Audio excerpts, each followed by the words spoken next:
Next up, he will flirt. There are a few types of flirting, but one of the most obvious and common types is the physical flirting. These signals often happen faster than we realize. Our brain registers these encounters within seconds, but if you analyze closely, you will notice mirrored behavior, touching, and some intense moments with just your eyes. We will talk about this in a little bit. But when you think of what you want in a man, what comes to mind? Is it kind, generous, determined, and willing, confident? A traditional flirt will make the first move.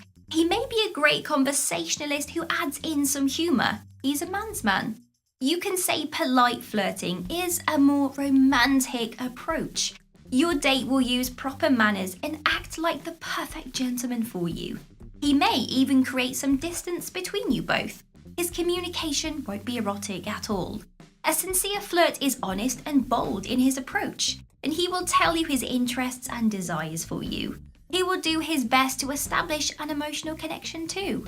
Playful flirting is the most likely option to be used. Beware though, it usually holds less clout if you're looking for a relationship. It's also meant to boost your man's ego rather than play up your good qualities. So look out for those puffed chest, cheesy smiles, and sly pickup lines. The combination and execution of your admirer's approach will depend on the length and the depth of the relationship. So take into account his personality if you've known him that long.